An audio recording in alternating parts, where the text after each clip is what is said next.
Hi everyone, my name is Jackie Berknes-Gartman. I'm a GI and liver pathologist at Johns Hopkins, and today I'm going to be discussing diversion colitis.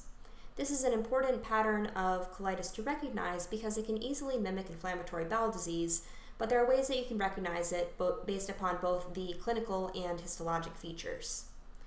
Diversion colitis will occur in patients who have had a prior colonic surgery and have a portion of their colon that is no longer in continuity, such that the feces are not passing through that area.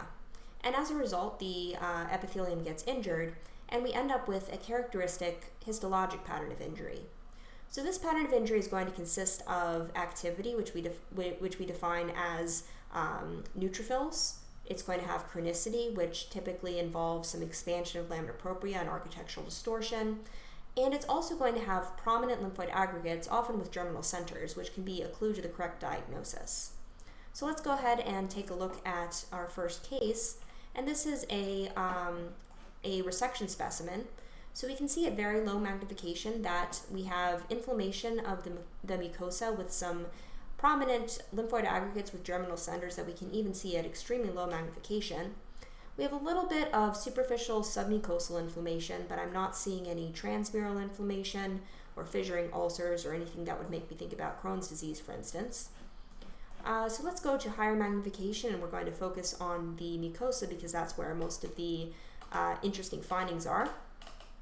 And as I go to higher magnification, I can see that we have a very expanded lamina propria. So we have more than the normal amount of inflammatory cells in here, a lot of plasma cells, but we also have admixed eosinophils, lymphocytes, etc. And we can see that we have crypt shortfall, which is where our crypts don't go the whole way to the muscularis mucosae. And instead we have this basal plasmacytosis, which is where we have plasma cells that are accumulating below the bottoms of the crypts. We also see significant architectural distortion where the crypts are abnormal shapes and they are very irregularly spaced, with these crypts, for instance, very close to each other, and then a larger gap over here. So definitely some features of chronicity that I'm seeing here. If I knew that I was in distal colon, I could also look for panicell metaplasia as an additional feature, but at this point I'm pretty convinced that we have features of chronic injury. And now I'm going to look for any features of acute or active injury, and in the luminal GI tract we define that as neutrophils either in the epithelium or in the lumens of crypts. And here I start to see some activity. So I have a crypt abscess here where we have neutrophils in the lumen of a crypt. Here I have another crypt abscess. Here's another one. And I believe as I go along here, I'm also going to get some cryptitis. Okay, here's some cryptitis. I have a neutrophil in the crypt epithelium. More cryptitis over here. So now I have features of activity in addition to there are features of chronicity. So if I were to not know the clinical history and just stop there, I could say, okay, this is an active chronic colitis pattern of injury and raise concern for inflammatory bowel disease. However, it is helpful that I know this patient has this patient has a history of colon surgery and that this is from a diverted segment. And then the other thing that can kind of clue me in histologically, as I mentioned, are these really big lymphoid aggregates. So here I see a large lymphoid aggregate, germinal center. Here again, I see a large lymphoid aggregate, germinal center, and that's kind of a repeating pattern as I go along here where I continue to see those. Here again, very large lymphoid aggregate with a germinal center. So putting this all together, I would typically sign this out descriptively saying that there's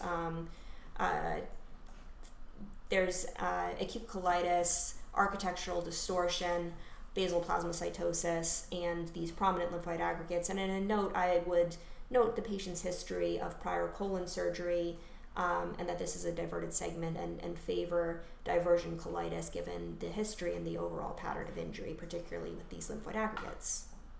So now let's go to an example of a biopsy, same clinical scenario, patient with prior colon resection and a diverted segment that was biopsied. And here at low magnification, we can see that, again, this predominantly mucosa, which is sampled, is very inflamed. This is just a piece of anal tissue over here that we're going to ignore for now. All right, so again, I can see this prominent lymphoid infiltrate here. Again, very prominent lymphoid aggregates in here. And here I start to see my features of chronic injury. So I have crypts that are not lined up normally next to each other. This is on the milder side overall, but this one looks a little bit distorted over here.